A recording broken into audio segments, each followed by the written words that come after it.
Kalau tidak ada seperti apa? Seperti misalnya lafaz Allah misalnya. Lafaz Allah. Ya, itu kan referennya nggak ada. Ya, referennya tidak ada. Lantas bagaimana kita memahami kan maknanya jelas. Kemudian bagaimana kalau tidak ada referen mana? Disinilah muncul yang tadi di sini. Di sini kan diwakili kata berdasarkan pengalaman. Pengalamannya itu maksudnya bisa jadi di sini menggunakan kalbu, daya pikir dan daya akal dan daya khayal. Ya, lafaz Allah itu adalah kita menggunakan daya kalbu, sekalipun juga daya akal untuk memahami makna lafaz Allahnya. Ya, jadi sekalipun tidak ada referennya, ya itu bisa kita pahami maknanya apa gitu. Nah, kemudian juga misalnya kata syaitan. Itu pun juga referennya kan juga tidak ada. Ya, referen tidak kita temukan. Referen seperti apa? Referen-referen yang ada di lingkungan kita, di masyarakat dunia, itulah referen atau gambar yang berdasarkan daya khayal. Jadi pengalaman daya khayalnya dia. Ya, jadi dipahami daya khayalnya. Dan daya khayal dari setiap bangsa itu berbeda-beda gitu. Kalau di kita, ya daya khayalnya di situ bisa jadi ada pocong, gitu kan. Kemudian ada genderuwo, ada tuyul, ada kuntilanak gitu. Tapi kalau daya khayalnya di Cina, ya dibuat shelter vampir itu apa? Gitu kan? Ya itu vampir itu yang jalannya loncat-loncat daya khayal mereka, yang tangannya ke depan, yang kadang-kadang pinter kungfu, kan gitu. Nah, itu kan daya khayal mereka. Sementara kalau Barat vampir kan gitu. Daya khayal mereka apa? Ya Dracula gitu. Jadi tidak pernah misalnya di Cina, wah ada istilah tuyul misalnya. Ya kan daya khayal memang nggak gitu. Daya khayal tuyul itu hanya di Indonesia. Di Amerika Barat ada nggak tuyul? Ya nggak ada daya khayal tuyul gitu. Jadi tuyul itu nggak ada di begitu ya. Jadi sekalipun tidak ada referen, bukan berarti simbol tadi atau kata tadi tidak bermakna. Ada maknanya, cuman referensi. Nah, oleh karena itu di sini karena ada daya kalbu, daya khayal, kemudian daya akal, makanya makna dari simbol ini dapat dipastikan. Maksudnya ada pemastiannya gitu. Maka dari itu berdasarkan inilah ya ilmu dalalah atau semantik itu menjadi sebuah ilmu mandiri.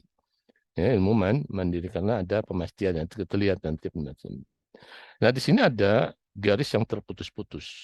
Garis yang terputus-putus itu maksudnya di sini apakah secara teoritis rumah simbol atau kata sama dengan referen atau hubungan antara maknanya berhubungan antara kata dan referen. Ya tergantung, mungkin kan kalau referen berarti hanya satu, gitu kan? Tidak ada sinonim di situ fenomena, padahal ada sinonim. Ya, hubungan sebenarnya kan ya gitu kan antara rumah, antara simbol atau kata ini ada referennya adalah hubungan yang saling timbal balik. Kita lihat nanti terbilangnya di mana. Kalau terbilangnya di simbol, itu akan muncul nanti fenomena bahasa itu ada sinonim. Kalau terbilangnya ada di referennya, ya referennya itu bisa jadi muncul yang disebut dengan polisemi. Satu kata memiliki banyak referen. Gelas misalnya, Gel- gelas. Gelas itu referennya kan banyak tuh. Ya, walaupun tingkat walaupun nanti memunculkan referen yang berbeda-beda, ya. Gelas semua kita bisa katakan gelas walaupun muncul ada simbol yang berbeda. Maknanya jelas sama. Kalau gelas misalnya yang pakai kuping satu misalnya, oh dibilang dia oh ini muk. Tapi kalau misalnya lebih kecil, gelasnya lebih kecil, bilang cangkir, gitu kan? Ya, kemudian ini kan ya gitu. Jadi referensinya maknanya sama, tapi karena referensinya berbeda-beda, itu memunculkan simbol juga berbeda. Yang akhirnya antara gelas, muk, cangkir, itu sinonim. Ngerti kan? Ngerti. Kenapa? Karena referen beda. Gitu. Nah, bisa jadi pengalaman yang tadi sini berdasarkan pengalaman, kita di Indonesia tidak punya pengalaman. Karena misalnya, taruhlah misalnya salju. Simbolnya itu adalah salju, lafaz salju.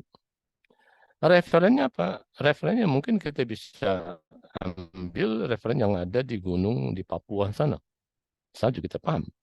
Sehingga ya udah salju maknanya jelas gitu kan. Tetapi di masyarakat yang memiliki eh, musim itu musim dingin, musim segala macamnya, referennya bermacam-macam nih. Dia tidak bisa hanya sebatas mengatakan salju. Ya, kenapa? Referennya ada. Referen salju yang di atas atap rumah, salju yang ada di jalanan, salju yang di atas pohon, gitu kan? Jadi bagaimana cara membedakan ketika mereka berkomunikasi satu sama lain untuk mengatakan bahwa salju di atas rumahnya begitu lebat bertingkat atau di jalan lainnya, maka muncullah simbol gitu, ya. Oh, mereka mengatakan kalau salju itu yang ada di atas rumah, simbolnya begini A. Kalau yang di jalanan simbolnya B. Kalau yang jalan yang di atas pohon simbolnya C gitu. Jadi ketika mengatakan A, B, C itu langsung mereka paham tuh komunikasinya. Oh, maksudnya itulah salju yang di atas rumah gitu. Oh, salju yang di jalanan misalnya gitu. Tapi di kita nggak ada gitu. Karena tidak ada itulah makanya ya kita sulit tingkatnya tidak ada si referensi cuma satu gitu ya tingkat ya. Jadi seperti itu ya dipikirnya referensinya bisa menjadi kalimat ini. Jadi sekalipun referensinya tidak kita temukan bukan berarti maknanya tidak ada. Ada maknanya, hanya saja lafaz simbol kata itu dipahami secara daya kalbu atau daya akal, gabungan antara kalbu dan akal sehingga orang bisa memahaminya. Kemudian ketika kita yang disebut dengan pengalaman, ketika kita tidak mengalami, ya bukan berarti tidak bermakna. Bahasa itu juga berarti tidak bermakna gitu. Saya kasih contoh misalnya, oh nggak salah, apakah pernah saya sebutkan eh, ini ya, ke kalian nih contoh ini. Eh, saya lupa apakah mungkin kelas kamu atau kelas yang lain. Jadi gini, ada penyair, ya, penyair Arab, dia mengatakan begini syairnya. Saya terjemahkan terjemahan bebasnya begini. Ketika musim gugur tiba, ya pohon-pohon ya menampakkan ya menanggalkan pakaiannya. Nah, bahasanya gitu ya. Bahasanya menanggalkan pakaiannya, maka tampaklah tubuhnya yang putih mulus. Ustadz, Putih bersih mulus. Pernah kan? Pernah nggak kamu saya? Afwan Ustadz. Ya, kenapa? Halo? Ustadz, Alfon, kita pertemuan minggu lalu baru ngebahas secara singkat materi-materi yang akan dipelajari. Nah, untuk materi yang pertama ini kita belum masuk sama sekali Ustadz ke apa Oh, gitu pembahasan ya. nih. Oh, bukan. Belum ya. Oh, karena belum sama sekali ya. Belum, pertemuan pertama baru membahas tentang Oh, materi apa yang belum. dipelajari gitu, belum masuk ke materi pertama Astagfirullah. ini. Makanya saya tanya, kirain kamu sudah begitu membahas, belum selesai gitu kan. Oh, karena kemarin, oh karena kamu jam 10 ya.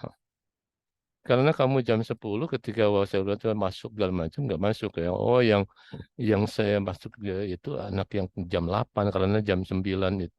Jam 9 itu ada kuliah umum sehingga jam 8 masih bisa kuliah sampai setengah 10 kemudian berhenti. Nah, kenapa kamu tidak bilang tadi? Makanya saya tanya sampai mana. Afwan Ustadz dulu. Ya, makanya gue bilang, "Wah, yang hmm, oke kita ini kamu nggak mau ngomong nanti makanya saya tanya tadi sampai mana ya kalau memang kamu udah yang pertama udah hentikannya baik nggak apa-apa hentikannya ini untuk eh, jadi sini kita mencari dakwah secara bahasa atau secara istilah kemudian secara makna makna dalam konteks bahasa pendidikannya dan dilihat di sini ya jadi dalalah secara bahasa itu dari dalalah dalam bentuk masdar ya pola masdar dari kata dalla ya dulu. Dalla ya dulu artinya menunjukkan atau menuntun. Ya dulu. Ya dulu. Atau dalam kalimat-kalimatnya itu dallahu ala siratul mustaqim. Artinya menunjukkan atau menuntunnya ke jalan yang lurus. Kemudian ada juga peribahasa yang mengatakan khairu ashabin man yadulluka ala khair. Khairu ashab sebaik-baik teman yang menunjukkan kepada kebaikan. Jadi ya dulu menunjukkan apa ya dulu al-mada. Ya, gitu ya. Jadi kita menggunakan kata istilah ya dulu itu bunyikannya gitu kan. Misalnya adal ala khair kafa'ilihi. Ini dalam bentuk panjas orang yang menunjukkan kepada kebaikan seperti orang yang melaksanakan kebaikan tersebut. Ya. Jadi kalau Anda bicara misalnya, misalnya gini, kalau Anda ada, misalnya Anda jalan dari depan kampus dengan secara cepat-cepat, misalnya cepat gitu kan. Jadi Anda mengatakan jalan cepat kamu itu ya dulu ala mada. Menunjukkan apa? Gitu kan? Menunjukkan apa? Apakah menunjukkan karena Anda sudah telat atau menunjukkan Anda sedang kebelet ingin ke tempat ke kamar mandi misalnya. Kan gitu. Jadi ada beberapa makna, ada makna itu. Itu katakan ya dulu ala mata, gitu kan? Ya dulu ala menunjukkannya. Itu yang disebut dengan menunjukkan, ya menunjukkannya. Kemudian di dalam kamus Lisanul Arab, kamu tahu nggak kamus Lisanul Arab nih? Atau pernah lihat? Tahu? Pernah tahu atau pernah lihat atau pernah tahu? Pernah dengar dong, Ustaz? Punya? Tidak. Nah, ini Anda harus punya ini. Apa sekarang udah ada bentuk PDF ini. Jadi Lisanul Arab ini kamus besar sekali. Ya, dia mengambil contoh-contoh dalam Al-Quran segala macam. Itu kalau jadi di waktu masih percetakan masih belum terlalu maju, itu kamus ini dicetak ini sampai lebih dari 10 jilid, ya, 12 jilid lebih kan bahkan lebih. Dan satu jilidnya itu tebal-tebal, tebalnya itu bisa sampai dari 5 cm. Ya, setiap bukunya itu jilid. Ya, kemudian ketika sudah cukup maju teknologi percetakan, ya, dari lebih dari 10 jilid itu bisa dicetak menjadi 6 jilid. 6 jilid. Karena dari kertasnya lebih tipis, kemudian dari tulisannya juga bisa dipentingkan.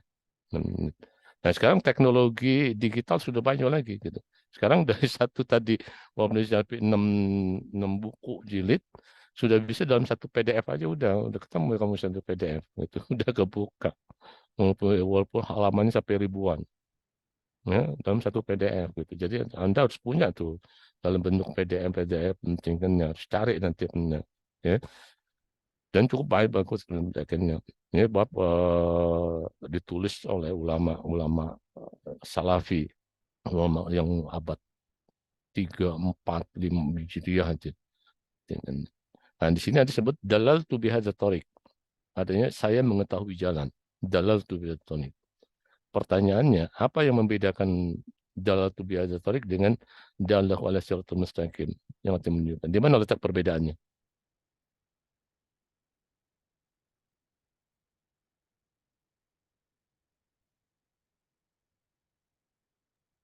Pada kata imbuhan yang menempel dengan kata dala. Apa? Yang pertama itu setelah kata dala itu ada ala, yang kedua itu bi. Ya, ya. Jadi dala yang menggunakan kata ala itulah yang dituju dari mata kuliah ini. Ya dulu ala, bukan ya dulu bi. Ya dulu bi, ya dulu ala. Ya, dia menunjukkan makna apa. Ya dulu ini kan. Jadi perbedaannya di situ. Dalla ala itu menunjukkan atau menuntun. Dalla bi artinya mengetahui. Ya, seperti kayak fahima. Ya, kan. Nah, ini secara bahasa kan. Kemudian kamus Mu'jamul Wasit, ini juga kamu harus punya ini Mu'jamul Wasit, tinju Arab dari Arab. Itu menyebutkan kata dalal ada sesuatu yang dikehendaki oleh lafaz pada umumnya. Jadi ada lafaz setiap kata itu, ya itu yang dikehendaki dari lafaz itu apa sih? Ya misalnya, kalau misalnya jalasa, lafaz itu jalasa, apa sih yang dikehendaki dari kata jalasa pada umumnya? Ya tadi gitu, suatu perbuatan yang artinya lafaz ketika disebutkan atau dirasakan, maknanya dapat dipahami karena makna tersebut sudah diketahui secara tersurat, gitu. Jadi dalam sebuah komunikasi, orang-orang ketika menggunakan simbol-simbol kata, orang sudah langsung bisa memahami makna tersuratnya apa. Oh, menggunakan kata jalasa orang paham. Koma paham, nama paham, dahaba langsung orang langsung bisa memahami. Ya, jadi yang disebut dengan dalalah itu adalah tadi lafaz yang dikehendaki oleh lafaz itu apa gitu. Nah, itulah yang disebut dengan dalalah. Ya, yang disebut dengan dalalah. Jadi sesuatu yang dikehendaki oleh lafaz itulah yang disebut dengan dalalah. ya, dalalamnya kena gitu. Nah, ya. Yang tersurat aja, makna yang tersurat. Nah, kemudian makna. Makna secara bahasa. Ini makna dalam konteks Arab ya, bukan dalam konteks yang sudah masuk ke dalam bahasa Indonesia, tidak. Ya. Jadi makna berasal dari akar kata ana yakni. Jadi Anda pernah dengar yakni gitu loh.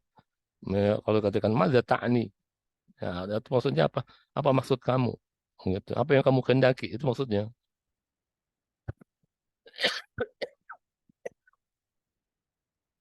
Jadi ketika dibuat dalam bentuk kalimat ana itu bil qauli kadza, itu artinya saya menghendaki atau memasukkan perkataan begini.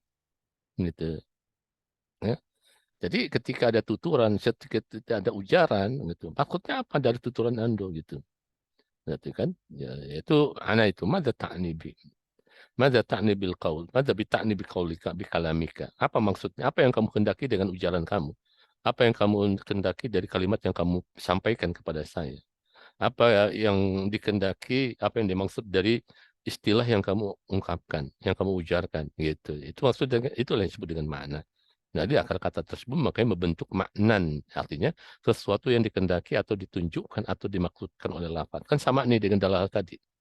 Maka dari itu ilmu dalalah itu nanti Anda bisa mengatakan ilmu dalalah itu boleh Anda menyebutnya juga dengan ilmu makna. Tapi tidak boleh pakai jamak ilmu ma'ani. Ya, Anda nggak boleh menyebutkan ilmu ma'ani. Kenapa? Dalam bahasa ilmu ma'ani, karena ilmu ma'ani itu sudah lebih dulu digunakan untuk kajian bagian dari ilmu balaghah. Ya, sementara ilmu dalalah ini itu baru muncul pengkajiannya lebih ini itu pada abad 19, ya tahun 18.000 berapa mungkin kan mulai muncul abad 19 gitu. Jadi Anda tidak bisa mengatakan ilmu dalalah sama dengan ilmu ma'ani, salah. Anda harus pakai bentuk mufradnya, ilmu makna gitu. Ya, jadi dari sini kata dalalah dengan makna itu memiliki makna yang sama, sesuatu yang dikehendaki dari lafadz yang digunakannya gitu ya. Kemudian dalam kamus Tajul Arus, ya, itu Al-Farabi berkata makna adalah arti dan maksudnya atau kehendak dan isinya atau arti yang terkandung di dalamnya gitu. Ya, baik dalam kata maupun di dalam frasa maupun dalam kalimat. Semuanya memberikan pengertian sesuatu yang ditunjukkan oleh lafaz gitu. Nah, ini jadi berdasarkan pengertian makna secara bahasa ada beberapa pengertian dari itu, yaitu maksud dan tujuan dari perkataan. Jadi kalau ada yang katakan kita memahami adalah oh maksudnya begini, oh tujuannya begini.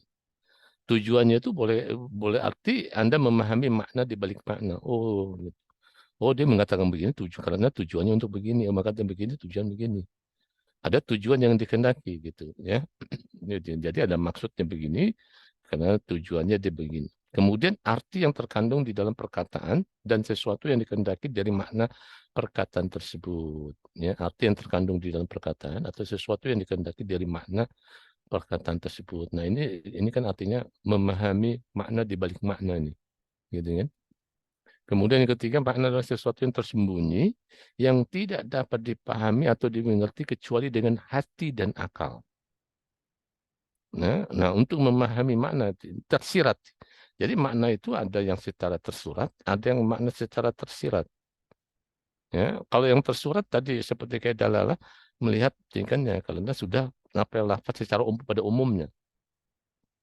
Tapi untuk memahami yang tersirat, ini perlu ada dengan hati dan akal. Artinya apa? Artinya kita perlu berpikir. Ada tafkir, ada pemikiran yang dalam. Ya, dengan hati dan akal. Tekannya. Memahami maknanya apa. Ya. Nah, bisa jadi nanti bukan hanya dengan hati dan akal, tapi kadang-kadang kita juga membutuhkan daya khayal. Tadi yang saya katakan tadi. Yang Jadi ada dengan hati, dengan daya hati, dengan daya kalbu, ada dengan daya akal, dengan ada daya khayal. Tadi seperti misalnya ketika Anda memahami ini berkaitan dengan masalah ilmu balaghah misalnya, ya, itu untuk memahami makna di balik mana, Anda perlu memahami pemikiran yang dalam. Apa sih maknanya gitu. Ya, tidak bisa serta-merta Anda bisa langsung ya gitu yang autos yang tersirat ini gitu. Jadi ada pemikiran. pemikiran yang dalam. Sebab kalau tidak, Anda sulit untuk memahami, apalagi yang berkaitan dengan masalah majas, kinayah. Itu kalau Anda tidak berpikir secara akal, secara mendalam, ya, Anda tidak bisa memahami. Jadi itu maknanya. Jadi makna itu bisa yang tersurat, bisa juga yang tersirat. Ya. Bagaimana cara memahami makna tersirat? Tentu ada konteks kalimatnya, kalimat-kalimat seperti apa dulu, baru situ nanti kita pahami, oh maknanya begini, maknanya begini. Kemudian pakar bahasa Arab lainnya, Az-Zubaidi, itu menyebutkan bahwa makna adalah konsep pikiran yang dituangkan ke dalam lafaz. Nah, berarti kalau kita lihat di sini, makna itu ada di mana? Ada di pikiran kita, ya, dalam bentuk konsep. Ya, dalam pikiran, kemudian konsep pikiran kita itu, ya, itu dituangkan dalam bentuk lafaz. Kalau dalam istilah bentuk simbol-simbol. Ya, kalau dalam konteks komunikasi, ya, pesan itu ada di otak kita. Kemudian pesan itu diaktualisasikan dengan simbol-simbol tertentu, gitu kan? Simbol-simbol tentu simbol-simbol kata, frasa, kalimat segala macam, kemudian baru diujarkan, gitu kan? Gitu.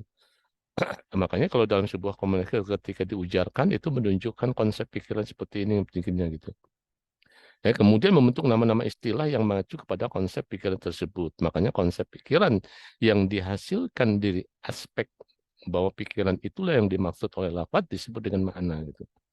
Ya, jadi makna itu bisa jadi istilahnya jadi dalam mana. Kalau dalam komunikasi makna itu adalah pesan. Pesan itulah yang ingin disampaikan. Jadi gitu kan. Jadi pesan itu ada di pikiran Anda dan pesan itulah yang dimaksud oleh yang ingin disampaikan. Jadi maknanya gitu.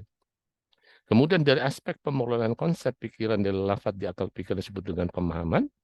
Ya, karena dengan pembentukan dari aspek bahwa konsep pikiran itu diucapkan untuk menjawab apakah itu disebut dengan maksudnya apa, mahiyah. Dari aspek keberadaan konsep pikiran itu di luar disebut dengan hakikat, dan dari aspek keistimewaan konsep di pikiran dan mata disebut dengan identitas. Jadi contoh gambarnya seperti ini.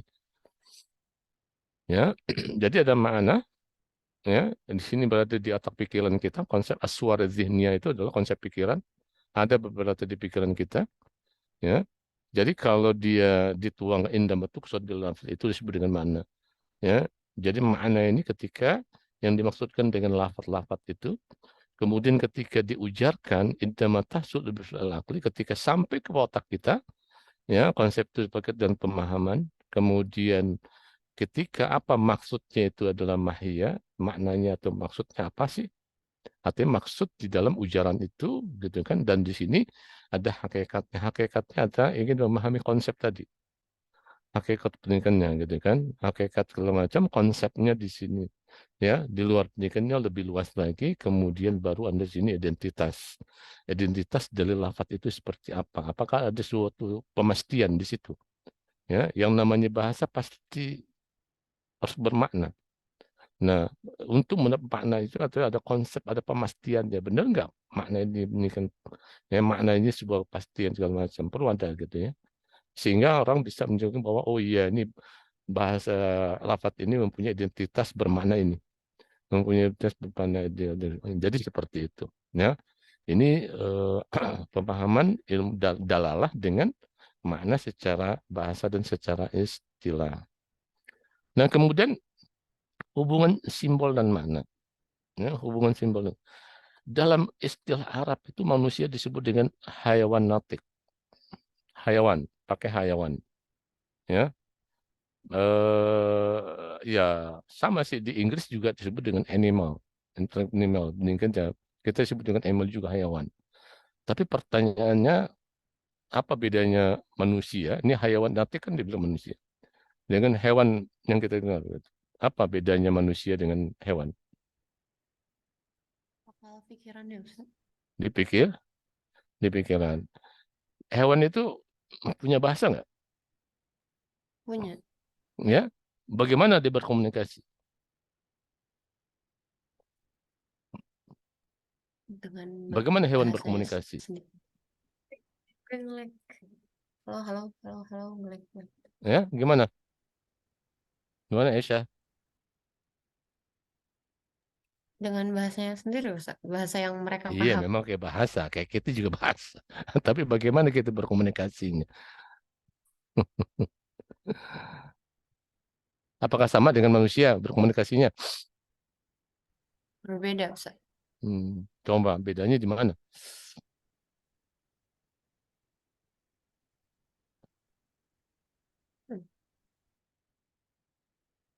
Simbol Ustaz, Ya, simbol kayak kode-kode gitu.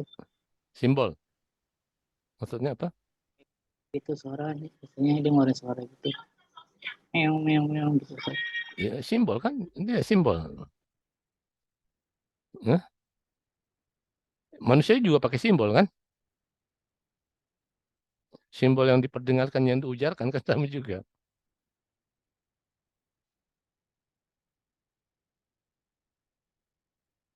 Ya, gimana bahasa hewan? Bahasa tubuh Ustaz. Bahasa tubuh. Masa bahasa tubuh sih? Manusia kan juga bisa pakai bahasa tubuh.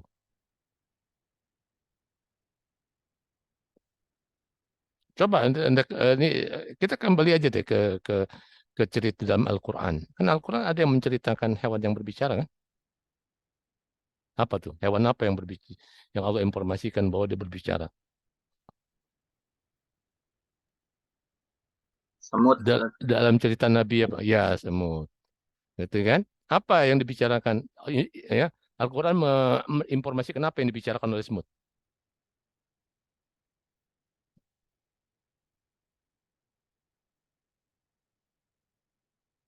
Ingat nggak apa yang dibicarakan? Allah kan menginformasikan ini loh yang dibicarakan oleh semut, yang dilakukan oleh yang paling gede, semut yang paling gede kan. Kemudian, awas awas, bala tentara Sulaiman akan lewat, minggir minggir minggir, masuk, segala macam kan gitu. Kemudian Nabi Sulaiman kan dengar, tersenyum dia, paham, kan gitu, paham apa yang dibicarakan oleh semut kan. Gitu. Nah, apa yang dibicarakan semut itu kamu tahu nggak menunjukkan makna apa tuh? Ya dulu alamada. Bahasa semutnya, bahasa hewan itu seperti apa? Ya dulu alamada.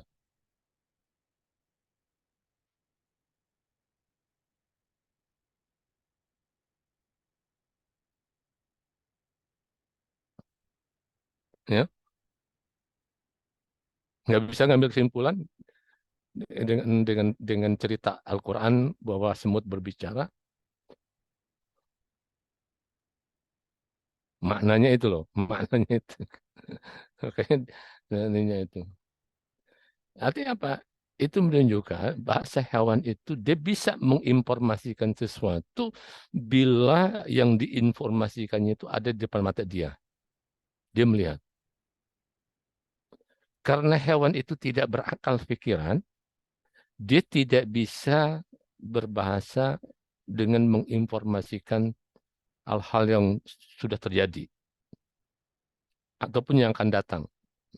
Dia hanya bisa menyampaikan sesuatu dengan sesama jenis ya. Tentu hewan itu berbicara itu berkomunikasi dengan sesama jenis yang menggunakan bahasa mereka. Ya, itu kalau bendanya ada di mata dia.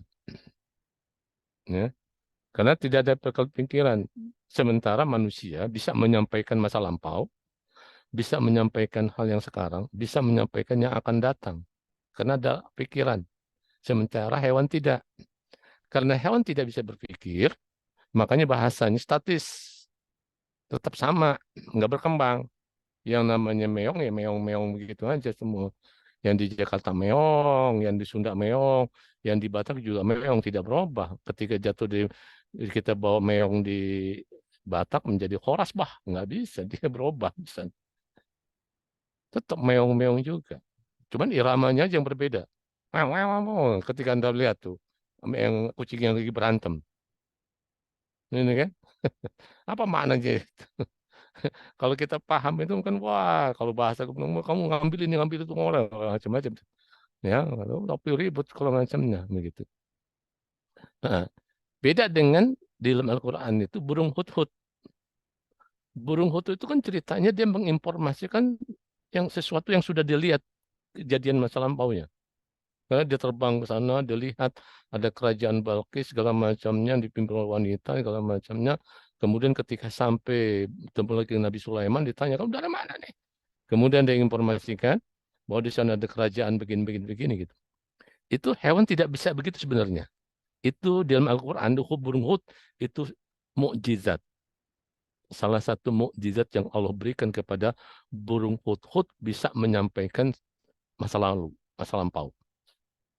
Sama mukjizatnya anak kecil Nabi Isa ketika masih buayan dia sudah bisa berbicara. Gitu loh. Ya, anak kecil ya Nabi Isa di waktu pernikahannya ya, ketika ibunya Maryam menggendong dia kemudian dia dihina sama kaumnya begini-gini, wanita yang selingkuh, wanita yang berzina, wanita segala macamnya, yang berbuat mungkar segala macamnya. Tapi kan Maryam kan bernazar, nazar puasa. Nazar puasa itu maksudnya nazar untuk meninggalkan bicara, tidak berbicara. Kemudian diinikanlah kalah ke anaknya. Nih tanya anaknya. Ya, ketika ditanya anaknya segala macam dengan mukjizat Allah berikan kepada Nabi Isa langsung berbicara gitu. Mana Rasul segala macam. Padahal bayi masih buayan. Secara ini, secara hakikat nggak bisa sebenarnya bayi berbicara kan begitu. Tapi itulah mukjizat. Nah itulah seperti yang di burung hud-hud. Hud itu bisa mengkomunikasi sesuatu yang lampau, ya, itu karena mukjizat. Nah lantas bahasa hewan itu seperti yang digambarkan dalam semut. Seperti yang digambarkan dalam semut. Ya, saya kasih contoh misalnya kalau Anda nonton film misalnya binatang, ya, seperti misalnya tahu deh yang menarik itu misalnya singa, ya, singa itu ketika mencari mangsa, dia kan bergerombol tuh. Ketika dia bergerombol, jalan bergerombol, antara mereka itu tidak bisa berbicara seperti kayak manusia. Kemarin kita makan apa ya? Kemarin kita makan kijang atau apa? Kita cari yang gede dulu ya. Nggak bisa dia gitu.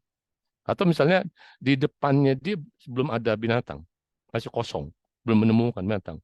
Eh, kita enak nih makan yang gedean dikit gitu kan. Kemarin kita kijang, kita akan makan misalnya kebo dikit lah, nanti kita kejar kebo, kita cari kebo. Nggak bisa udah, gitu kan. Tetapi ketika di depan mata dia ada binatang, mangsanya, di situ ada kijang, ada kuda zebra, ada lagi kayak kebo segala macam begitu. Nah, di situ mereka bisa komunikasi. Mana yang ingin diserang, yang ingin jatuh, yang di sini kijang atau kuda zebra atau kebo segala macamnya, gitu kan? Mereka berkomunikasi tuh. Kita nggak tahu bagaimana komunikasinya sehingga mengendap-endap pelan-pelan, dekat-dekat, ketika sampai segala macam serbu, nah, langsung kejar mereka. Ketika dikejar mereka sama tuh ngejar udah. Ada patungan satu orang ya, satu binatang yang dikejar sama dia. Imbau zebra yang segala macam sampai ketangkap. Yang lain dibiarin gitu, hanya satu itu aja gitu.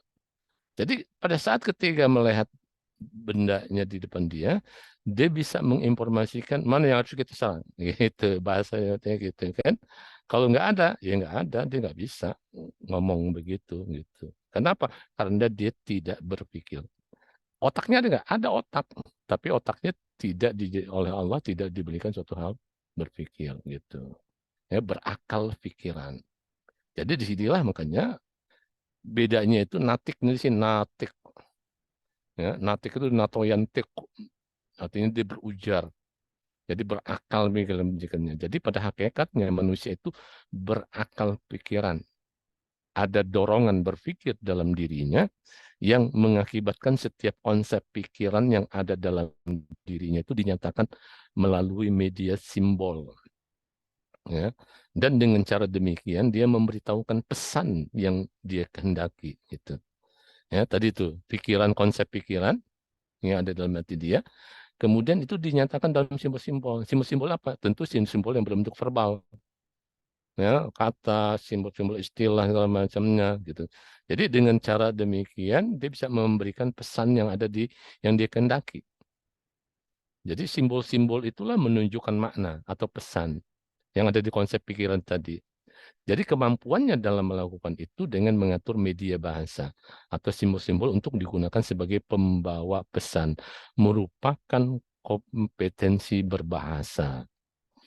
Jadi manusia itu memiliki kompetensi berbahasa karena mempunyai akal pikiran, kemudian juga Allah memberikan yang disebut dengan a'da'un nutq, ya, alat ucap, ya, sehingga dia bisa berbahasa. Anda lihat di sini, ya, simbol atau makna definisi bahasa menurut pakar bahasa linguistik, ya. Di sini saya ambil ada dua aja, ada menurut linguis Barat, ya. Di sini dari Barber, bahasa sistem tanda yang berhubungan dengan lambang-lambang bunyi suara. Jadi lambang bunyi suara dan digunakan oleh kelompok masyarakat untuk berkomunikasi dan bekerja sama. Itu bahasa. Sementara kalau linguis Indonesia yang benar-benar craft, bahasa adalah alat komunikasi antar anggota masyarakat berupa lambang bunyi suara. Nah, di sini yang dihasilkan oleh alat ucap manusia. Yang menurut linguis Indonesia craft itu mengatakan ada kesamaan, lambang bunyi suara. Lambang bunyi suara. Mereka sambang bunyi itu. Kalau yang berbahasa dia mengarah kepada digunakan oleh kalau masyarakat, ya sama juga digunakan oleh anggota masyarakat. Di sini tujuannya adalah untuk komunikasi dan kerjasama. Sementara craft, ya, dia menjelaskan cara, ya, cara bahasa itu muncul. Sementara kalau di Weber itu tujuan dari lambang-lambang itu dibunyikan, lambang bunyi suaranya itu munculkan dipakai gitu. Ya, sama-sama di anggota masyarakat, alat komunikasi. Jadi alat komunikasi ini sama untuk berkomunikasi untuk kepentingan dan gitu. Tapi ada perbedaan, yang satu berkepentingan menunjukkan bahwa ada tujuannya, kepentingannya untuk bekerjasama. Di sini kalau craft itu ada alat ucap manusia. Nah, alat ucap manusia inilah yang Allah sudah berikan semua makhluknya, yaitu yang namanya manusia. Allah memberikan alat ucap sempurna, ya, alat ucap yang sempurna. Anda sudah belajar ilmu aswad kan? Ya, udah belajar atau belajar semester ini? Udah Ustadz. Sudah belajar ya. Nah, ini harus nanti tahu nih alat ucap. Alat ucap itu kan ada yang bergerak dan ada yang tetap, yang tidak bergerak. Alat ucap yang bergerak itu apa?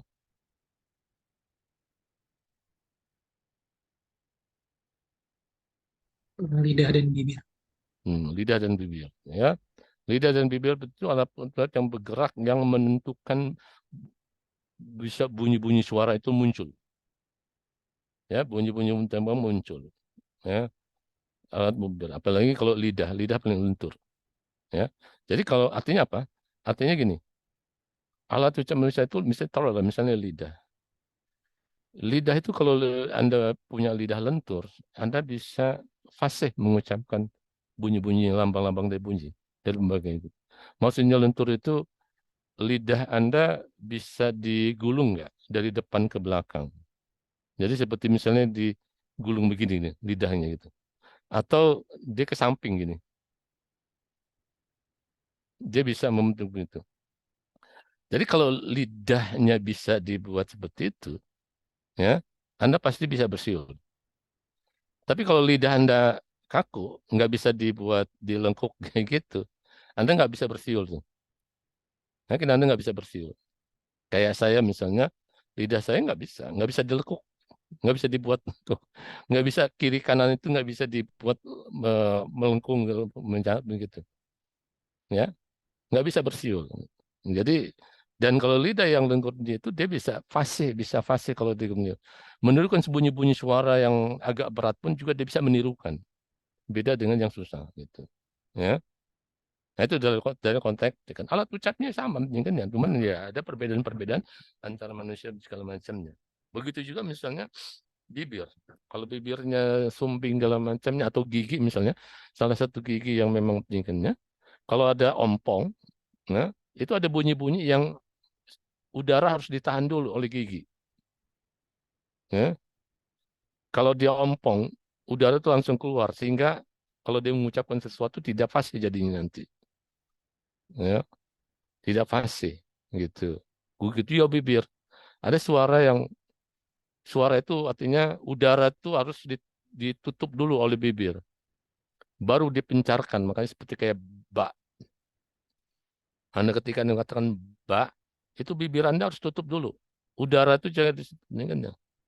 Tapi kalau ada orang yang bibir sumbing yang tidak bisa tutup rapat, itu sulit untuk mengucapkan ba. Nah, gitu kan. Kenapa? Karena udara lebih keluar duluan gitu. Sehingga tidak perlu tekan infijar. tidak meledak-ledak, kita bisa meledak. Ya, makanya suara bibir itu adalah saut al-infijariyah. Masih ingat saut al-infijari gitu kan? Keluar dari al-infijari buktikannya misalnya gitu. Jadi itu Allah sudah menyiapkan, ya, sudah menyiapkan alat ucap sedemikian sempurnanya, ya, tekennya. Termasuk juga udara, udara yang ciptakan. Nah, sekarang saya tanya di situ, tekennya. Anda paham nggak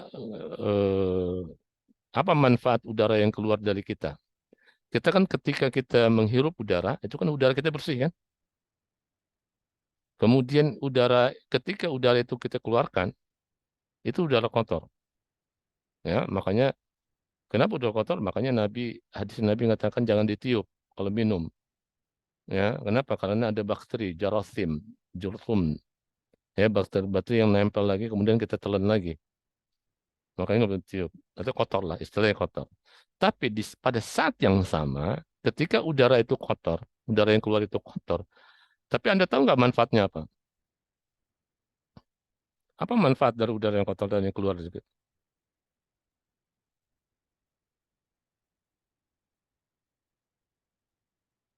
Ya, ya. Tahu nggak manfaatnya apa? Dapat menghasilkan bunyi suara. Eh? Dapat menghasilkan bunyi suara.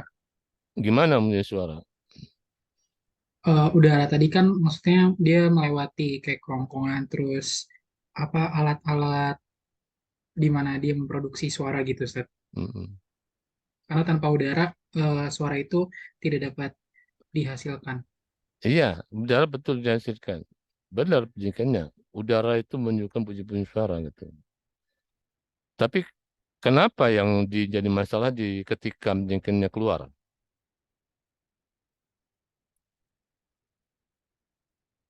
Udara yang Anda keluarkan.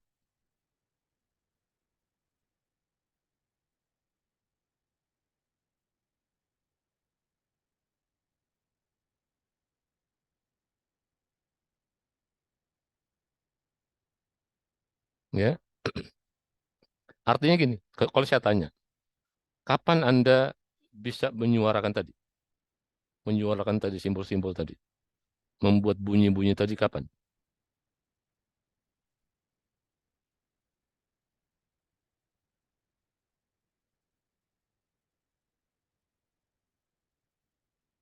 Hah?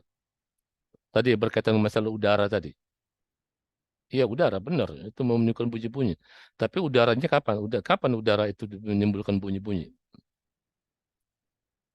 Ketika keluar Ustaz. Nah, itu ketika kita keluarkan udara itu. Artinya apa? Coba Anda sebut nama kamu ketika Anda menghirup udara. Bisa nggak? Coba sebut. Anda tarik udara, sebut nama kamu. Bisa? Nggak bisa. Jadi artinya apa? Artinya ketika udara kita keluarkan, disitulah kita bisa mengucapkan sesuatu. Gitu kan? Jadi kalau ada orang yang katakan bahwa, wih, napasnya panjang ya, gitu kan. Wih, kalau kan bisa baca Quran misalnya gitu. Dalam satu napas gitu, dia bilang napasnya panjang. Bukan napasnya yang panjang. Dia itu pandai mengeluarkan udara sedikit demi sedikit. Itu maksudnya. Jadi udara yang dikeluarkan oleh mulutnya itu tidak langsung habis. Dikeluarkan sedikit demi sedikit. Sebab kalau sudah habis, Anda butuh menghirup lagi gitu maksudnya gitu. Ya, kalau Anda baca Quran kan kehabisan kehabisan udara, ya otomatis kan Anda nggak bisa nerusin bacaan tuh. Harus perlu lagi yang baru Anda keluarkan. Jadi udara yang ada dari paru-paru itu kita keluarkan sedikit demi sedikit, kemudian itu masuk, wih panjang, napasnya panjang gitu. Jadi dibilang napasnya panjang gitu kan, karena sebenarnya istilahnya dia hakikinya adalah dia bisa mengeluarkan udara sedikit-sedikit sehingga sampai panjang dia bisa mengucapkannya gitu. Tapi kalau langsung habis, ya udah nggak bisa panjang gitu. Ya, Anda baca surat Al-Fatihah, keluarkan sedikit demi sedikit. Bisa dari awal sampai akhir mungkin satu napas. Gitu kan? Nah, itu maksudnya, gitu kan? Jadi di samping alat ucap sempurna, Allah menciptakan ya di luar manusia yaitu udara. Dengan udara itulah bisa bunyi-bunyi itu tadi, ya, kita mendengarkan lambang-lambang itu berbunyi, kita bisa mendengarkan bunyi, dan bunyi-bunyian itu pun juga udara yang menyampaikan ke telinga mitra tutur kita, sehingga bisa didengar. Gitu. Maka dari itu ketika alat ucap, ya, di alat ucap itu bukan hanya termasuk pendengaran, ya, makanya di dalam Al-Quran itu kan ada 3 piranti itu, pendengaran, penglihatan, dan arti akal budi. Kalau Anda baca Al-Quran memiliki makna wallahu akhrajakum min butuni ummahatikum la ta'lamuna syai'an. Allah itu mengeluarkan kamu dari rahim ibumu itu tidak mengetahui sesuatu apapun juga. Wa ja'alakumus sam'a, tapi Allah menciptakan untuk kamu as-sam'a pendengaran, wal absar penglihatan, wal af'ida akal budi. La'allakum tashkurun. Jadi 3 piranti ini, pendengaran, penglihatan, dan akal budi, itu adalah bagian yang berkaitan dengan masalah alat ucap juga, kompetensi berbahasa. Kompetensi berbahasa, khususnya telinga. Khususnya telinga. Jadi kompetensi berbahasa itu, ya, kalau tidak telinga kita tidak sempurna, kita susah. Makanya kalau bayi lahir, itu kemudian telinganya rusak misalnya, telinganya rusak, itu otomatis dia bisu. Otomatis bayi itu bisu. Kalau ketika kecil lahir, itu telinganya langsung rusak misalnya. Itu pasti bisu. Kenapa? Karena tidak ada suara yang masuk ke telinga. Kemudian dia bisa menirukan. Bisa menirukan. Gitu kan? Jadi telinga itu makanya di dalam kajian psikolinguistik itu ada yang disebut dengan al-qiraah sam'iyah. Qiraah sam'iyah gitu kan. Membaca dengan memanfaatkan telinga. Jadi ilmu pengetahuan yang masuk ke kita itu diawali dari telinga. Anak kecil juga ketika mulai berbahasa, dia pintar berbahasa, itu mulai telinga. Jadi kalau telinganya itu sehat-sehat saja, sempurna, tidak cacat, kalau macam, dia akan potensi tadi, komunikasi berbahasanya muncul. Ya, komunikasi berbahasanya muncul. Jadi yang disebut dengan kompetensi berbahasa tadi. Dalam sebuah komunikasi, ya, sini mana tadi? Di sini, kompetensi berbahasa dia muncul dari pendengaran. Ya, kemudian masuk kepada fase menirukan sesuatu, menirukan apa yang didengar. Mulailah dia berbicara, gitu kan? Menirukan sesuatu, dia dengar mama, apa segala macam. Oleh karena itu kompetensi berbahasa anak itu dia melalui ada pembelajaran, melalui pemerolehan dan pembelajaran. Tidak serta-merta langsung dia bisa berbahasa, tidak seperti Nabi Nabi Isa. Ketika masih muda langsung bisa berbahasa. Tapi manusia dia melalui tadi proses. Ada sebuah proses mulai dari mendengar, menyimak, menirukan, kemudian terus sampai dia berbicara, kemudian sampai dia bisa mata dia menyekennya gitu. Ya. Jadi telinga itu pertama kali yang diciptakan oleh Allah Subhanahu wa taala. Dia menyekennya. Kalau kita lihat hadis Nabi, ada hadis Nabi gini. Allah itu kamu semua, kamu manusia ini, kalian ini, ketika berada di dalam rahim seorang ibu dalam bentuk nutfah, dibilangnya nutfah. Nutfah itu artinya yang baru bercampur antara air laki-laki dan seorang wanita yang sudah jadi. Itu sebenarnya nutfah. Ya, itu Allah ciptakan dalam bentuk nutfah itu, ya, berada dalam ibu itu 40 hari. Ketika 40 hari penciptaan nutfah itu sudah sempurna, berubah menjadi yang disebut dengan alaqah. Alaqah itu segumpal darah. Nah, ya, berubah bentuk menjadi segumpal darah, alaqah. Nah, alaqah itu juga penciptaan Allah itu selama 40 hari. Ketika 40 hari itu sudah sempurna penciptaan alaqahnya. Ya, walau alaqah itu penciptaan sifat mungkin ada di situ ada, macam-macamnya. Ya, ada darah, ada sumber darah merah, darah putih, segala macam itu. Ya, 40 hari. Ketika 40 hari sudah menjadi mudghah, segumpal daging. Ya, disebut dengan istilah agama mudghah. Nah, 40 hari juga terbentuk sempurna. Jadi nutfah 40 hari, alaqah 40 hari, mudghah 40 hari, itu semuanya dalam 40 hari 120 hari. 120 hari itu 4 bulan. Ya, setelah sempurna mudghahnya itu, makanya Allah kirim malaikat ke situ. Dicatatlah di situ ya, ajal kamu, umur kamu berapa, rezeki kamu, bahagia dan sengsara yang kamu dicatat di situ. Kemudian setelah itu Allah tiupkan ruh. Jadi ketika Allah tiupkan ruh itu adalah di 4 bulan. Setelah 4 bulan sempurna 120 hari. Nah, setelah Allah meniupkan rohnya, disitulah mulai penciptaan unsur-unsur bagian-bagian tubuh lainnya. Di bagian atas, yang pertama kali terbentuk itu adalah pendengaran. Gitu loh. Ya. Dibandingkan dengan mata, pendengaran. Makanya nggak heran di dalam Al-Quran dikatakan sam awal absor. Telinga dulu yang dimunculkan, ini yang disebut dalam takdim wa takhir di dalam Al-Quran itu nggak sembarangan. Ada maksud dan tujuannya. Ya, absorb ini kan sam adul pendengaran. Makanya tercipta sebenarnya, dan itu juga Allah ciptakan pendengaran manusia 40 hari sempurna. Artinya apa? 5 bulan lebih itu janin yang ada perut itu pendengaran sudah sempurna, sudah bisa menyimak, sudah sudah bisa menyimak dengan baik. Ya, kalau memang penciptaan sempurna, dia tidak, ibunya itu tidak mengandung obat-obat atau apa sehingga tidak rusak, ya sempurna.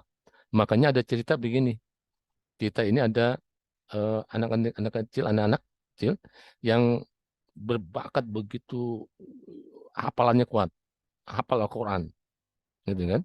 Jadi ada satu anak, dia hafal Al-Quran, umur 3 tahun segala macam, sudah bisa menghafal Al-Quran 30 juz. Nah, ini ada cerita dia ketika ibunya, usulnya ibunya, ketika belum menikah, masih gadis, dia senang dengan membaca surat Al-Quran, khususnya surat Kahfi. Ketika sudah menikah, kemudian istilahnya ada ngidam. Ngidamnya apa? Bukan ngidam makan apa mangga yang muda, bukan. Ngidamnya itu ingin mendengar bacaan surat Al-Kahfi. Jadi ketika dia ngidam surat Al-Kahfi dibaca, didengar pakai kaset. Dulu kan zamannya kaset ya. Dia kasetnya dengarkan. Dia dengar surat. Yang diperdengarkan oleh dia itu bukan hanya dirinya, tapi janin yang ada di dalam rahimnya juga ditulang. Jadi kaset itu diletakkan di perut dia, biar janinnya dengar. Dan itu ngidam, karena ngidam terus dia senang macamnya, terus didengarkan sampai menikahnya. Sampai anaknya lahir pun juga dia sering menyetel kaset membaca Quran surat Al-Kahfi. Sampailah anak ini sampai pada batas umur fase menirukan. Fase menirukan itu mau berapa ya, umur 2 tahun, 3 tahun lah anak itu bisa menirukan apa yang didengarkan gitu. Ya, apa yang didengarkannya. Ketika disampai pada fase menirukan, anak ini mendengar kaset yang sedang dijalankan oleh penikannya, ya, membaca surat Al-Kahfi. Dia bisa langsung menirukan tuh. Ketika kasetnya habis dimatikan misalnya, anak itu langsung meneruskan tuh. Langsung dia membaca surat Al-Kahfi terus gitu. Itu pada waktu itu ibunya kaget. Ini anak ngomong apa ya? Karena ibunya nggak hafal dan juga nggak ngerti bahasa Arab.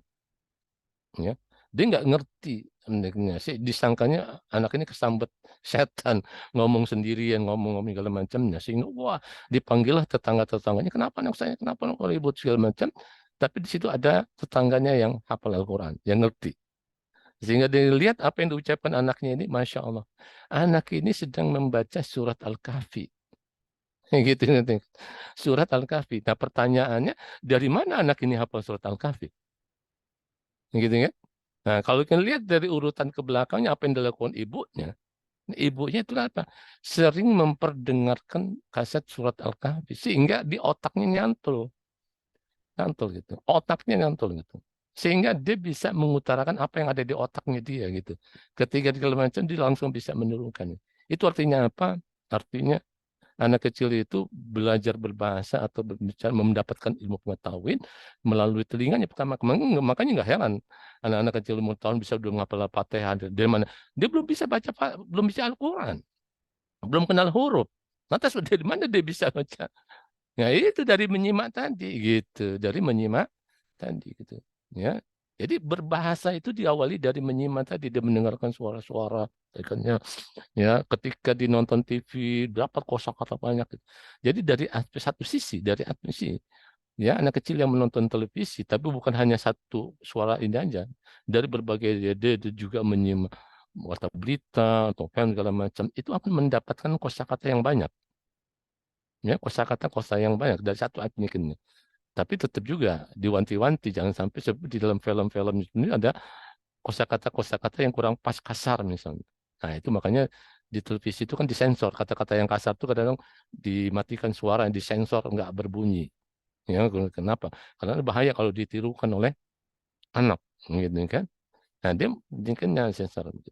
Jadi dari aspek berbahasa ketika dilihat itu, ya dia, ya kosakata akan tambah, gitu, muncul. Nah, maka dari itulah ketika anak itu masih pada fase perusahaan, harus kita berbicara dengan anak itu dengan fase. Jangan dicadel-cadelin. Nih kadang-kadang kan kita ngomong dengan anak ini pakai cadel-cadelin nih. Ayo minum cucu, minum cucu, minum cucu. Nah, gitu kan. Nah, sehingga dia terbiasa tuh nanti kan gitu. Nggak pandai mengucapkan sin ntar. Nggak pandai mengucapkan s tuh nanti. Gitu. Kenapa cucu begitu? Ya. Begitu juga kalau dia sering dengar film Shinchan misalnya. Kalau ngomongnya nggak fasih tuh. Momo, momo, momo. Oh, momo, momo, momo, momo. Nah, itu sebenarnya nggak baik dalam sebuah komunikasi. Jadi anak itu berproses, proses di rumah, proses di ngapain segala macam, termasuk juga proses hubungan antara anak dengan orang tuanya. Jadi orang tuanya juga harus banyak berbicara dengan anak itu untuk menumbuhkan kemampuan kompetensi berbahasa anaknya gitu loh. Anak itu jangan didiemin gitu loh, diajak ngobrol gitu. Ya, ketika dia berpendapat, dibiarkan, jangan dibantah, jangan di-cut gitu. Tapi kadang-kadang saya melihat tuh kadang-kadang ada orang tua yang meng-cut gitu loh. Wah, udah jangan ngomong. Gitu. Yang ngomong kamu anak kecil juga. Wah, gitu. Jangan, harus diajak, biarin aja ngomong terus. Sebab itu potensi berbahasa dia akan muncul. Tapi kalau sering di-cut itu nanti akan tumbuh di trauma, nggak berani berpendapat, nggak berani ngomong. Kenapa? Trauma dengan kebiasaan orang tuanya selalu meng-cut, dianggap segala macamnya begitu. Jadi harus dan diajarkan anak itu untuk berbicara, ngobrol.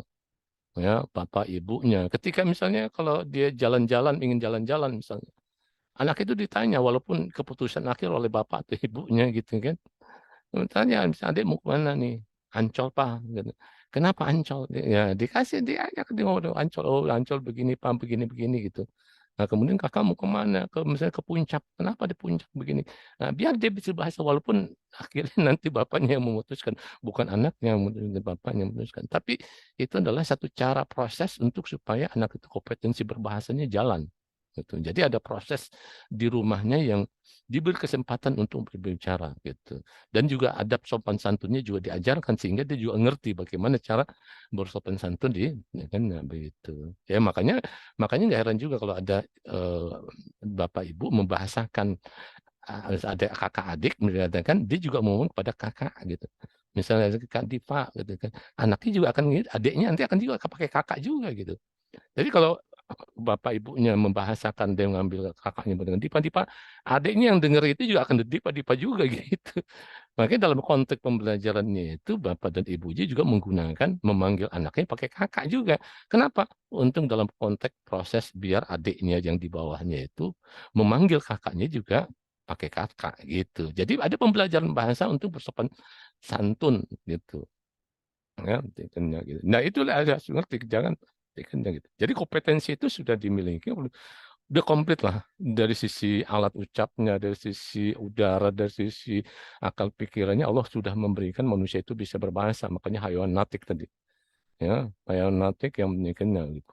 Untuk apa? Karena untuk bisa berkomunikasi ini, karena karena manusia itu makhluk sosial, madadiun betul makhluk sosial, ya. Yang selalu berkomunikasi. Jadi ada pemberi pesan, kemudian ada pesannya, kemudian ada alat. Nah, ini yang alat ada bahasa tadi yang berbentuk simbol-simbol, kemudian ada pesan. Nah, ini adalah pesan. Dalam konteks komunikasi dalam pesan. Dalam konteks ini, pesan inilah yang ada di otaknya, yang ada disebut dengan makna. Yang ada di pola pikiran kemudian diaplikasikan dalam bentuk simbol-simbol bahasa dan ini diujarkan oleh pemberi pesan sehingga melalui udara yang kan bisa berbunyi, kemudian udara itu pun juga sampai masuk ke telinga penerima pesan sehingga itu bisa dipahami oleh. Nah, kemudian di sini ada efek. Efek tadi bisa jadi bahasa yang digunakan memberikan efek. Efeknya apa? Bisa jadi ya karena tadi ada makna di balik makna. Ya, makna di balik makna kena gitu. Ya. Jadi di sini komunikasi materialisme tombol. Jadi manusia itu nggak bisa hidup sendirian. Dia harus ada interaksi, harus berbahasa. Ya. Sebab ada penelitian yang cukup ekstrim ya di Barat. Kalau ingin mengetahui bahwa manusia itu makhluk sosial, itu diteliti secara ekstrim. Jadi ada bayi yang baru lahir diambil dua, gitu. Satu diperlakukan ya untuk diperlakukan seperti biasa, ada interaksi. Satu lagi bayi itu diperlakukan dia tidak berkomunikasi, tidak diajak komunikasi, sendirian aja dia. Ya seperti misalnya kalau dikasih makan makan gitu ya, kasih makan udah ditinggal sendirian ya untuk segala macamnya. Sementara satu diajak komunikasi. Itu yang ditinggal sendirian itu sudah 1 tahun 2 tahun dikasih makan memang. Tapi dia tidak berinteraksi, tidak bicara segala macamnya 1 2 tahun segala macam itu anak itu stres, stres akhirnya meninggal. Gitu. Itu artinya apa? Itu ekstrim banget penelitiannya itu di Barat itu. Yang udah kalau kita nggak boleh gitu.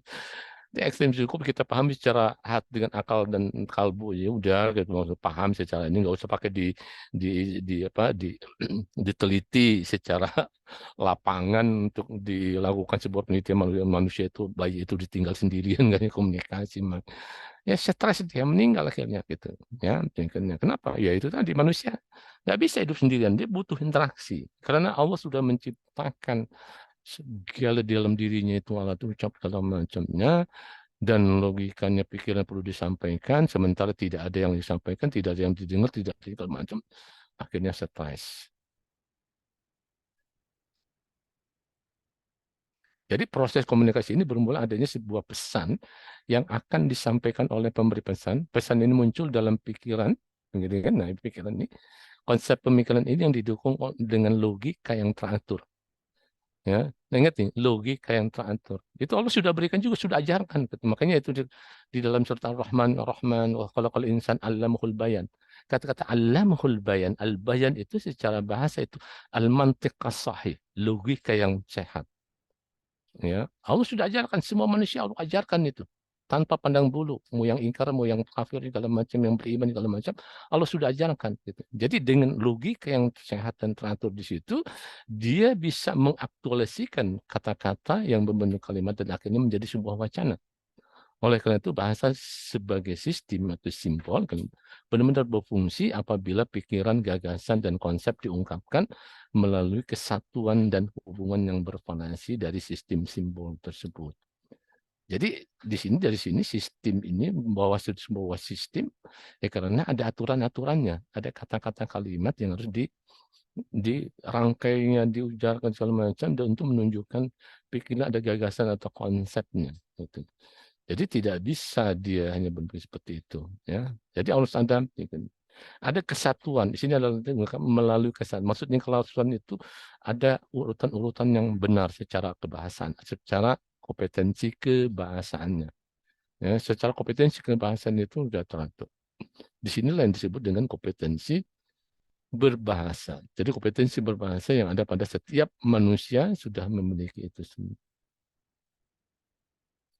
Jadi permasalahannya ya adalah apakah kata-kata atau simbol-simbol ini itu diwujudkan benar-benar mewakili pesannya? Tidak. Nah, disinilah yang disebut dengan diksi pilihan kata. Ya, ketika orang ingin mengkomunikasikan ya pikirannya, ya dengan simbol-simbol tadi, dia harus memilih simbol yang tepat yang sesuai dengan apa yang dipikirkan tadi. Gitu. Kalau tidak, dia mewakili pesan atau tidak gitu. Pada hakikatnya, dasarnya, simbol dapat mewakili ide, perasaan, pikiran, dan benda tindakan. Dapat mewakili ini. Tapi permasalahan ketika kita menguji ide A, apakah kata atau simbol tadi itu kita pilih secara tepat atau sesuai nggak dengan ide A-nya tadi? Kalau enggak, itu nanti komunikasi menjadi lancar gitu. Jadi sebagai simbol dia komunikasi untuk menyampaikan pesan, itu dapat diwujudkan dalam berbagai bentuk. Artinya berbentuk ini manusia ini udah memahami bisa merubah bentuk-bentuk kata menjadi bentuk-bentuk lain gitu. Kalau di dalam bahasa ibu, mereka secara pemerolehan dia sudah dapat secara otomatis dia bisa bentuk. Tetapi dia juga membutuhkan kebiasaan. Ya, merubah bentuk-bentuk seperti ini, berbagai bentuk ini, kalau di otaknya belum ada patokan, ya, belum mempunyai patokan, dia akan membuat bentuk itu salah. Saya kasih contoh misalnya, ada anak kecil ngomongnya, mah, tangan di darah, mah. Gitu. Tangan di darah. Dia menggunakan kata bentuk di darah. Kalau kita analisis, kenapa anak bis ini mengatakan di darah, nggak bisa berdarah? Itu boleh jadi di pikirannya yang selama ini didengar, ya, bahasa-bahasa yang didengar oleh dia tidak dalam bentuk ber, selalu pakai di. Ayo ntar dicubit loh. Ayo ntar di, gitu kan? Ayo dong dimakan. Nah, bahasanya gitu. Ayo dong dimakan. Kan dicelup, diputar, dijilat, nah, gitu deh iklan-iklan seperti itu. Sehingga otaknya itu muncul patokannya pakai di gitu. Jadi dia tahu tangan ini darah tahu gitu. Tapi bagaimana menyampaikan bentuk yang benar? Yaitu berpegang kepada apa yang selama ini didengar gitu. Maka disitulah kita perlu ada contoh-contoh yang masuk ke dalam otaknya itu dengan berbagai macam bentuk sehingga dia bisa. Ya, dan anak itu menggunakan logik, menggunakan proses berpikir yang disebut dengan kias, analogi. Dia kan menganalogikan itu, gitu kan? Nah, nanti tapi kan nanti bisa gitu. Jadi kalau dia sudah belajar ada pembelajaran yang baik kalau macam, dia akan bisa membuat bentuk-bentuk bahasa tadi, ngerti nih, bagaimana cara membuat bentuk kata, dia paham menggunakan segala macamnya, dan disitulah ya, pembelajaran khususnya bahasa kedua nih yang kita belajar sehingga kita bisa di samping memilih memilih ya yang disebut dengan pilihan kata. Jadi pilihan kata itu juga harus tepat sesuai dengan pikiran atau ide yang ingin kita sampaikan. Nah, kemudian kita lihat simbol ya, simbol-simbol dan pentingnya. Simbol-simbol banyak nih ya. Simbol-simbol yang berkaitan dengan masalah bentuk tanda plus, gambar, ambu, bentuk sinyal, bentuk isyarat, gitu kan, bentuk gejala, bendera, untuk bentuk kode, siulan, segala macamnya, kemudian berbentuk kata. Nah, yang dipelajari dalam ilmu dalalah adalah simbol kata dan kalimat nih. Artinya simbol-simbol yang diaktualisasikan tadi, dari pikiran tadi, itu adalah bentuk kata dan kalimat. Kita tidak mempelajari, memfokuskan kepada bentuk-bentuk lain.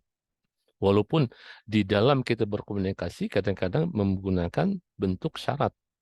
Isyarat tangan, bibir, mata, kaki, kepala, segala macamnya begitu. Tetapi yang kita pelajari adalah simbol-simbol yang dituangkan dalam bentuk kata dan kalimat. Ya, bentuk kata dan ini yang dikaji dalam ilmu dalalah, ya, bukan simbol-simbol yang lain tadi. Ya, jadi simbol-simbol tersebut memiliki dua aspek, yaitu aspek bentuk dan aspek makna. Ya, aspek bentuk dan aspek makna. Artinya, atau dalam istilah Arab yaitu al-lafzu wal makna kal jasad wal ruh. Lafaz dan makna itu bagaikan atau seperti jasad dan ruh. Jadi kalau ruhnya hilang, jasadnya nggak berfungsi. Begitu juga lafaz, kalau dia tidak bermakna, nggak ada artinya. Maka berarti yang namanya bahasa itu bermakna. Bahasa itu bermakna. Ya, kalau dia tidak bermakna berarti bukan bahasa. Ya, bisa jadi kalimat tidak bermakna. Nanti kita lihat bagaimana sih yang disebut dengan kalimat yang bermakna dan tidak bermakna. Kita lihat nanti. Ada dua. Nggak bisa dipisahkan. Dia seperti dua mata sisi dari satu mata uang. Mata uang itu kan ada dua sisi. Ya. Satu sisi lafaz, satu sisi makna. Nggak bisa dipisahin. Ya, tidak dipisahin. Jadi tingkatnya dia wajahani min umlatin wahidah, bilang begitu. Ya. Wajahani min ujwatin. Dua wajah dari satu mata uang. Ya nggak bisa dipisahkan antara lafaz dan makna gitu. Jadi setiap lafaz, setiap simbol itu pasti ada maknanya, nggak bisa dipunyikan. Simbol apa saja ada maknanya. Cuman yang jadi masalah sampai simbol-simbol gambar segala macam seperti yang kita mau di dalam komputer, kan ada simbol-simbol tertentu itu pasti mengandung makna. Ya, termasuk juga misalnya logo-logo ya, logo-logo ya pasti ada maknanya, ada namanya. Yang mengerti makna itu biasanya kalau dalam misalnya ada lomba membuat logo, perusahaan atau apa, gitu kan. Nah, biasanya yang membuat logo itu memahami makna simbol-simbol tadi. Oh, di sini kalau simbolnya kapas dan padi, maknanya begini. Kalau simbol ada api, maknanya begini. Kalau bumi, mana begini. Nah, gitu. Jadi simbol-simbol dia mengandung makna. Biasanya orang yang membuat simbol itu dia mengerti, memahami makna, makanya harus dijelaskan, harus ada narasi maknanya apa gitu. Ya. Jadi bentuk adalah aspek yang dapat didengar dan dilihat, sementara makna adalah aspek yang menimbulkan reaksi dalam pikiran pendengar atau pembaca karena rangsangan aspek bentuk tadi. Reaksi yang timbul itu bisa berwujud pengertian atau tindakan atau kedua-duanya, gitu kan? Ya, seperti misalnya uktub. Nah, udah itu bisa memberikan pengertian dan tindakan. Kalau misalnya saya menjelaskan apa pengertian ilmu dalalah, berarti ya hanya sebatas pengertian, gitu kan? Jadi reaksi yang timbul itu adalah sebuah pengertian aja, tidak ada tindakan di situ, gitu kan? Jadi itulah dengan simbol-simbol yang disebut dengan simbol verbal ya, verbal, ya kan? Kadang-kadang verbal, ya kan? Dan non verbal juga kadang-kadang kita itu kan dalam sebuah komunikasi non verbal pun juga kadang muncul, gitu. Nah inilah yang tadi kan simbol tadi ya. Simbol ikannya ada 3 yang disebut di sini, disebut dengan simbol-simbol tadi. Ya, ketika kita mempelajari simbol, itu disebutkan itu bagian dari kajian ilmu semiotik. Semiotik. Semiotik itu adalah ilmu yang mengkaji masalah simbol-simbol, termasuk simbol kata dan kalimat. Oleh karena itu, ini disebut dengan segitiga semiotik. Segitiga semiotik. Di sini ada simbol rumah, ada simbol misalnya kata yaitu rumah. Kita tahu di sini ada makna referensi. Jadi di sini ada garis lurus nih. Garis lurus menunjukkan suatu kepastian. Ya, makna referensi sebuah bangunan yang beratap, berpintu, berjendela yang menjadi tempat tinggal. Nah, kemudian antara referensi dengan referen juga garis lurus nih. Apa maksud garis lurus ini juga di suatu hal yang ada pemastian bahwa yang namanya bentuk mana sebuah bangunan ini ada referennya, itu ada gambarnya. Ya, gambarnya ini berdasarkan pengalaman. Ya, berdasarkan pembicaraan referensinya berdasarkan pengalaman. Di sini ada daya kalbu, di sini ada daya akal, dan juga dia ada daya khoyal. Nah, sementara antara simbol dengan referennya garis putus-putus. Apa maksud garis putus? Ini tidak suatu kepastian. Artinya apa? Boleh jadi ada simbol, tapi referensi nggak ada. Ya, referensi tidak kita temukan. Ya, referen tidak kita temukan karena apa? Ya memang nggak ada kita kan tidak ada pengalaman kita melihat seperti apa. Seperti misalnya tadi yang pernah saya sampaikan di awal, kalau langsung ke sini ini, lafaz Allah misalnya. Apakah ada referensinya? Nggak ada. Kita nggak tahu seperti apa, gitu kan? Kita tahu maknanya apa. Tapi bagaimana memahami makna di sini? Nah, di sininya bukan berdasarkan pengalaman, tapi di sini ada daya kalbu kita. Daya kalbu dengan daya akal kita bisa menerima makna lafaz dari Allah. Begitu juga tadi syaitan, gitu kan?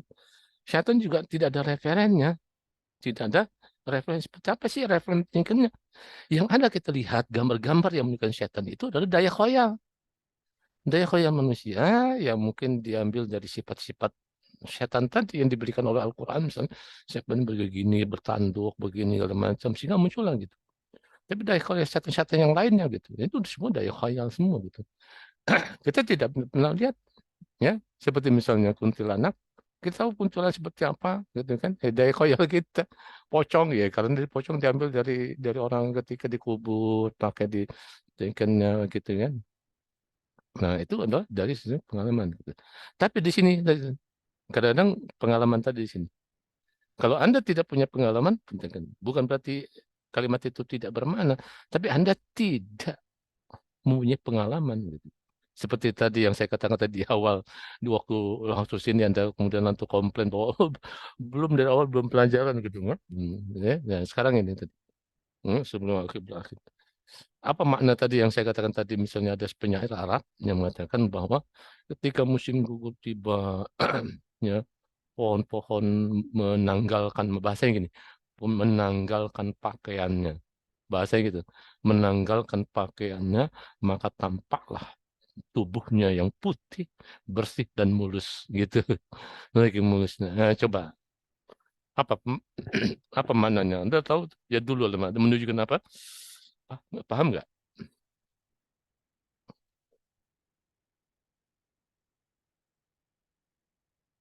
Halo, paham tidak?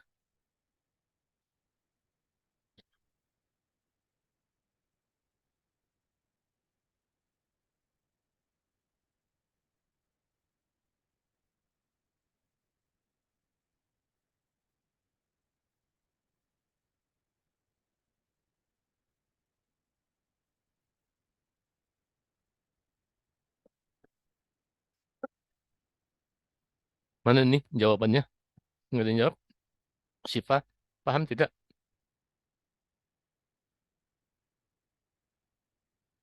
Hmm? Ya ya, Al-Ghifari, Putra,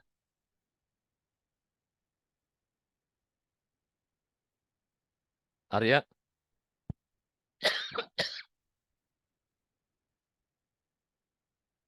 paham tidak?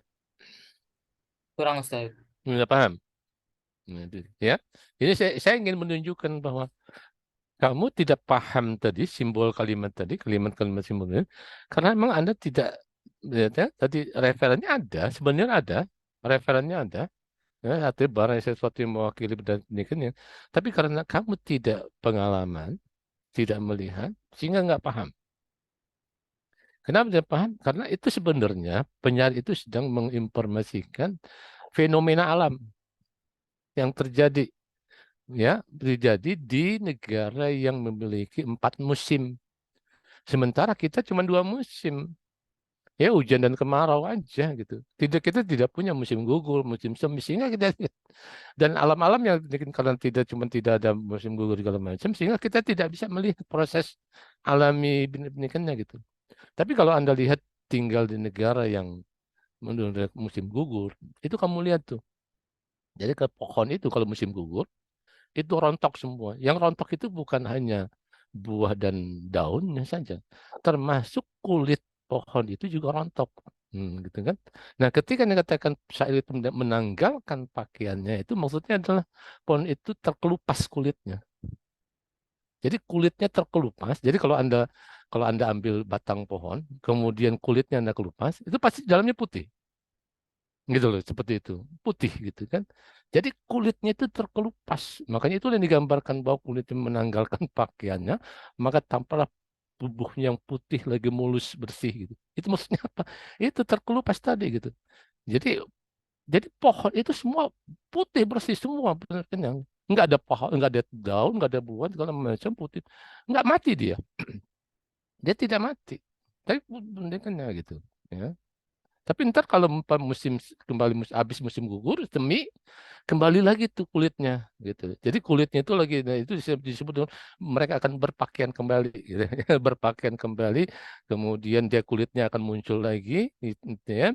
Kemudian juga buah daun yang akan berkembangnya gitu. Itu adalah fenomena alam yang terjadi di 4 musim. Tapi karena kita tidak mengalami ya 4 musim seperti itu, tidak ada segala macam, sehingga kita nggak paham maksudnya apa gitu. Gitu.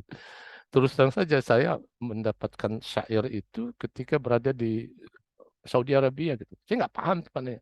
Tapi ketika berada di Pakistan yang 4 musim seperti itu, fenomena itu baru saya ketemu tuh. Oh, rupanya ini yang dulu saya tidak paham nih ada penyair gitu.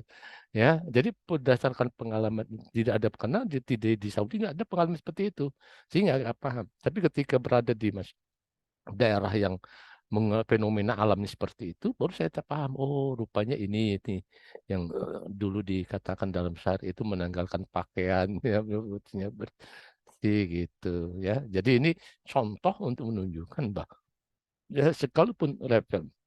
Jadi dengan ada referen kita bisa memahami makna lebih jelas. Maknanya lebih jelas pentingkannya dan kita bisa memahami manfaat. Mungkin sampai ini dulu ya, mungkinnya. Insya Allah nanti kita sambung kembali. Waktu juga yang ini nggak bisa mungkin langsung tuntas nih habis pembahasan pertama. Ya, perpanjang nih belum. Mungkin sampai sini, sampai segitiga semiotik, insya Allah minggu depan kita sambung lagi. Silakan kalau ada yang ingin bertanya dari apa yang saya ucapkan. Ini PPT ini sudah saya share ya ke PJ-nya, sudah saya nanti Anda bisa lihat. Silakan kalau ada yang ingin bertanya. Waktu juga yang udah setengah.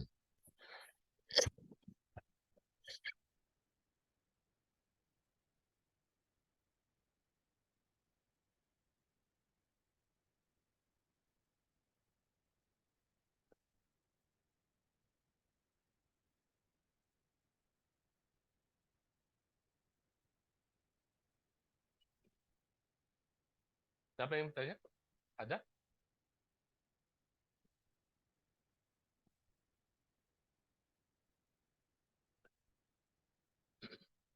Tidak ada? Sudah paham?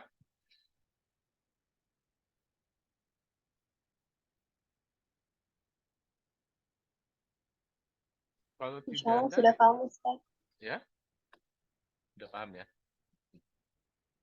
Mudah-mudahan insya Allah ya, selama telinga Anda mendengar, Anda mendengarkan apa yang saya jelaskan, sebenarnya Anda sudah setengah al-qira'ah ya. Menurutnya gitu. Jangan sampai telinga Anda menuju ke keadaan ini dan masalah. Tapi kalau ya telinga Anda tetap konsentrasi mendengarkan, insya Allah paham dan tetap teringat terus. Ya, gitu. Baik, kalau memang tidak ada lagi, saya rasa cukup kita ketemu hari ini sampai sini. Insya Allah nanti kita sambung lagi dengan profesornya. Masih pembahasan yang cukup luas. Baik, kita tutup dengan baca Alhamdulillah. Coba diri ya. Assalamualaikum. Waalaikumsalam. Waalaikumsalam warahmatullahi Warahmatullahi wabarakatuh. wabarakatuh. Syukran, Ustaz.